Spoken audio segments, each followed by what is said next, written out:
Magandang gabi sa ating lahat. Update na muna tayo sa lagay na ating panahon ngayong araw ng Martes, February 13, 2024. Sa kasalukuyan nga ay etong shear line, ito yung salubungan ng hangin galing east at northeast at currently nakakaapekto ito sa may silangang bahagi ng Southern Luzon at silangang bahagi din ng Visayas. Etong shear line inaasahan natin magdadala ng maulap na papawirin, mga kalat-kalat na pagulan, pagkidlat at pagkulog dito sa may Southern Quezon, sa may Bicol region, sa may Romblon, Marinduque, sa may Oriental Mindoro, pati na rin sa may Capiz, pati na rin sa may Aklan. Kaya pinag-ingat nga natin ang ating mga kababayan, lalo na sa mga banta ng pagbaha at pagguho ng lupa kapag katamtaman hanggang sa malalakas na yung mga pag-ulan. Para naman sa may Davao region, inaasahan nga din natin magiging maulan, pero ito naman ay dahil sa easterlies. Ito namang northeast monsuno, amihan nakakaapekto naman sa nalalabing bahagi ng Luzon at nagdadala ito ng mga may hinang pag-ulan, particularly dito sa may Cagayan Valley, Cordillera Administrative Region, pati na rin sa may Aurora. Para naman sa lagay ng panahon sa Metro Manila at nalalabing bahagi ng Luzon, mas magandang panahon. Pinaasahan natin kung saan may mga tsansa lamang tayo ng mamahinang pag-ulan at sa nalalabing bahagi na ating bansa, better weather condition din pero may mga tsansa naman ng mga localized thunderstorms. Para naman sa lagay ng panahon bukas, inaasahan nga natin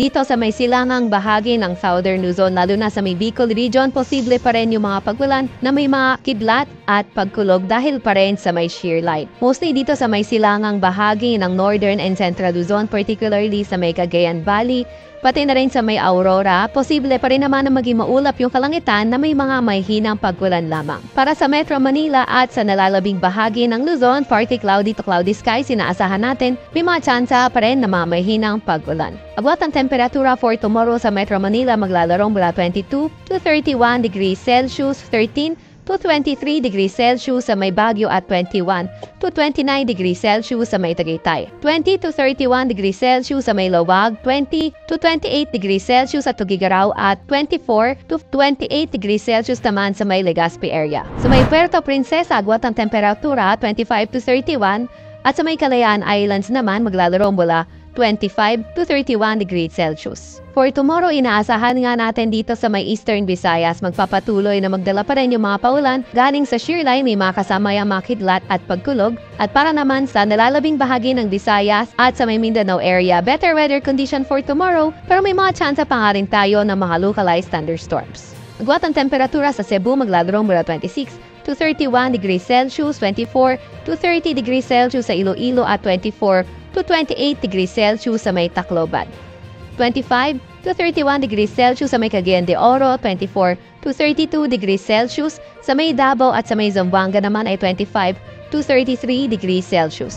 Meron pa rin pala tayo nakataas na gale warning dito sa may northern at eastern coast ng Catanduanes, sa may eastern coast ng Albay, eastern coast din ng Sorsogon, sa may Northern Samar at Eastern Samar. Kaya kung maaari, huwag munang pumalaot sa areas na yan dahil magiging maalon hanggang sa napakaalon ng karagatan. At para naman sa 3-day weather outlook na mga pangunahing syudad natin, inaasahan natin sa susunod na 3 araw, Thursday to Saturday, Metro Manila and Legazpi City, mananaig na ang partly cloudy to cloudy skies na may mga tsansa ng mga thunderstorms. Pero dito, sa may Baguio City, may hinang pagwalan pa rin yung inaasahan natin, although partly cloudy to cloudy skies condition pa rin naman. Buwat ang temperatura sa Metro Manila, 23 to 32 degrees Celsius, 13 to 23 degrees Celsius sa Baguio at 24 to 31 degrees Celsius sa may Legazpi. Para naman dito sa may area ng Metro Cebu, inaasahan nga natin yung mananaig for the next 3 days, Thursday to Saturday, mga tsansa ng mga localized thunderstorms o hindi kaya mga tsansa ng mga may hinang pag-ulan. Agwat ang temperatura sa Metro Cebu maglalaro mula 25 to 32 degrees Celsius, 24 to 31 degrees Celsius naman dito sa may area na Iloilo City at sa may Tacloban ay 24 to 32 degrees Celsius. Sa Mindanao area sa may Davao, posible na yung shear line makaapekto sa may Davao region kaya inaasahan nga natin Thursday, Friday, Saturday, posible na yun na maging maulan na may mga tsansa na mga kidlat kulog. Sa may Cagayan de Oro naman at Zamboanga City, patuloy pa rin yung tsansa na mga partly cloudy to cloudy skies na may mga localized thunderstorms lang. Agwat ang temperatura sa Metro Davao, 23 to 30 degrees Celsius, 25 to 31 degrees Celsius naman sa may Cagayan de Oro City at 24 to 33 degrees Celsius sa may Zamboanga City.